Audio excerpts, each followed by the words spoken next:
அஸ்ஸலாமு அலைக்கும் வரஹமத்துல்லாஹி வபரகாத்துஹு. இன்று 30/4/2023 யூனுஸ் தஃப்சீர். அவுது பில்லாஹி மினஷ் ஷைத்தானிர் ரஜீம். பிஸ்மில்லாஹிர் ரஹ்மானிர் ரஹீம். வசனம் 45, அத்தியாயம் 10 தஃப்சீர்.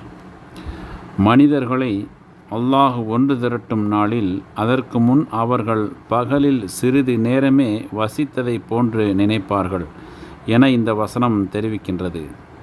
வேறு வசனங்களில் அல்லாஹ் கூறுகின்றான், அந்நாளில் அவர்கள் அனைவரையும் அவன் ஒன்று திரட்டுவான். பிறகு வானவர்களை நோக்கி, இவர்கள் உங்களையா வழிபட்டு வந்தார்கள் என்று அவன் கேட்பான்.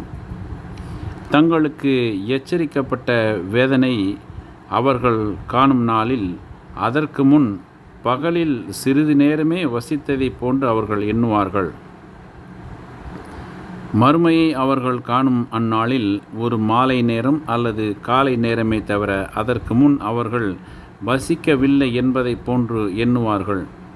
அன்று அவர்கள் பேசிக்கொள்வதை நாம் நன்கறிவோம். அவர்களில் அறிவில் சிறந்தோர் இதற்கு முன் உலகில் ஒரு நாள்தான் தங்கியிருந்தீர்கள் என்று கூறுவார்கள்.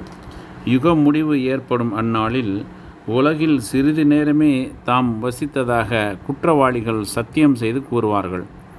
இந்த வசனங்கள் யாவும் இம்மை வாழ்நாள் மிகவும் குறைவானதாகும் என மறுமையில் மனிதர்கள் கருதுவார்கள் என்பதற்கு சான்றுகளாகும்.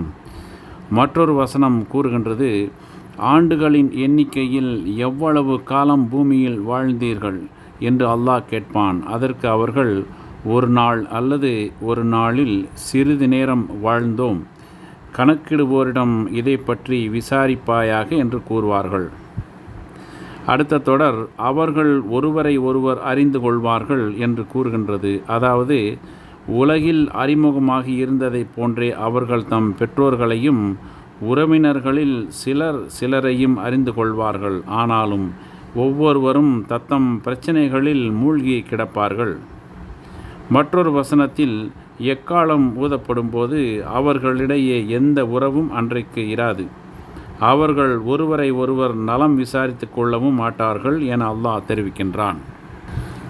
இன்னொரு வசனத்தில், எந்த உயிர் நண்பனும் தன் நண்பனை பற்றி விசாரிக்க மாட்டான் என்று அல்லாஹ் கூறுகின்றான். அடுத்த தொடரில், அல்லாஹுவை சந்திப்பதை மறுத்தவர்கள் இழப்பு அடைந்துவிட்டனர்.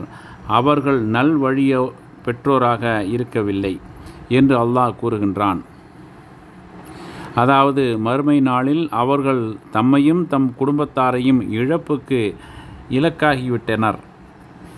துயரம் நிறைந்த அந்நாளில் தன் நேசத்திற்கு உரியவர்களை பிரிந்து நிற்பதை விட பேரிழப்பு வேறென்ன இருக்க முடியும்? வசனங்கள் 46 மற்றும் 47, அத்தியாயம் 10.